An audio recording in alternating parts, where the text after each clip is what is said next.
The first one is, oh, what we need is timely, actionable intelligence. It's because we don't have actionable, timely intelligence that we have non-proliferation failures. And the example that I like to use for this is very popular. Ash Carter, who became Secretary of Defense under Clinton. Did I get that right? Or was it Obama? It was Obama. Yeah, it was Obama. He served under Clinton as an Assistant Secretary of Defense. In any case, this was his take. I commissioned a piece, and this is what he said. But it isn't just the Democrats that say this. Roughly, Rumsfeld said the same thing. He said, well, we need situational awareness on the battlefield. We need to know everything. If we know everything, then we can anticipate everything and we can win. I guess this is a version of sort of Goethe, talking about knowledge, or Bacon. There's something to it, and let's give it its due. Here's a case that occurred 2003.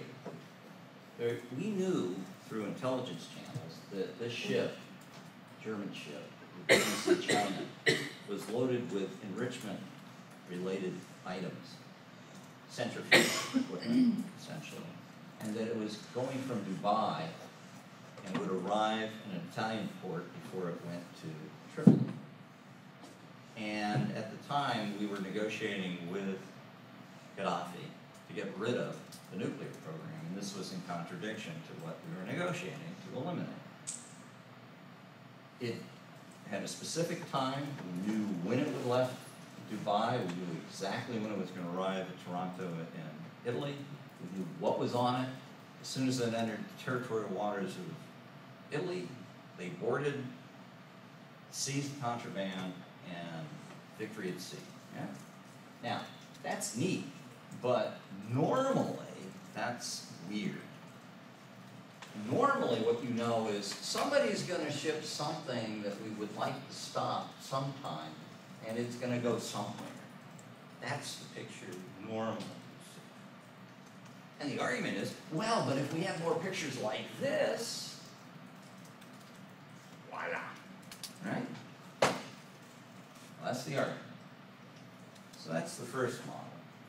And what you find is policymakers saying, well, the reason we failed is we didn't have timely, actionable intelligence. And a lot of people in the intelligence community grind their teeth and say things like, well, they did, but they didn't do anything. Or the intelligence community is told to do something like this and they can't. And they say, well, it's very hard to produce timely, actionable intelligence. And you can have an entire history written on the basis of that kind of argument.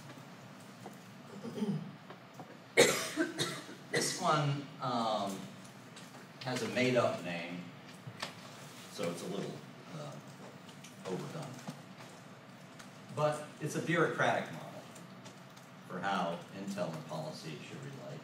And it's that, well, there's a timeline for getting intelligence and doing anything with it with regard to arms control and non-proliferation.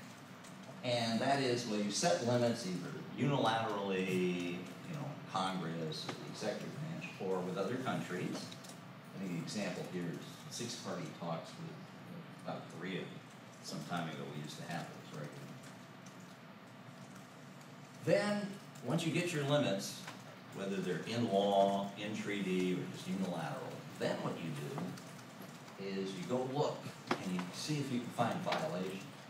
And if you detect a possible violation, then you hand it over to either, your national government, this is the White House here, or, maybe an international organization like the International Atomic Energy Agency, the UN Security Council, whatever, and they adjudicate or confirm whether the data you have for that violation meets their level of acceptance as being a violation. And once it's confirmed, then you do something. Maybe you just send a note. You say, we got a demarche. We used to call a demarche, which is a note saying they're very upset you shouldn't do X. In the Pentagon, we refer to them as the marshmallows. Not clear what you need to follow up. Or, you know, you get kind of wild, and at the high end, you go bomb things. Don't recommend that, but, you know, it can, does happen. All right. You work along this continuum. This disciplines how policy and intel people work together. You have to go through these steps. That's the argument. And then my favorite, the wall. If any of you end up with careers in intelligence in Washington, you will undoubtedly be instructed about the wall. So what's the wall? Well, you don't want people fixing the facts, sort of policy people saying, look, we really dislike country A. We want to bomb the daylights out of it. Give us an excuse. Please tell us that they're doing X, Y, and Z. Now, you folks look younger than perhaps I am, just a little. But there was a war in Iraq under the second Bush.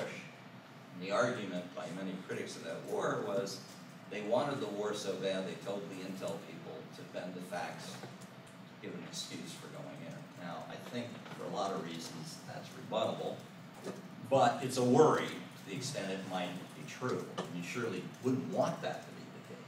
So the argument is, well, you want the policymaker to sit on top of a wall that separates the policy guidance from the intelligence gathering and presentation. The policymaker listens to the policymaking guidance and then sifts through the data and then makes a determination of whether to act. But what you don't want is policy guidance people talking to intel people. Not a wall. Okay, it's the third one. Let's take a look at reality. There's the models. But in fairness to models, they're never entirely correct. So if somebody complains, well, that model isn't perfect, the returner is, yeah, but it's a model. It's not going to be perfect because it's describing, human activity. Does anybody here think they're perfect? If you raise your hand, we will make fun of you. You know better than, well, human activities like this. So models of human activity will probably be defective as well. The question is, how defective? Some are worse than others, and it matters a lot.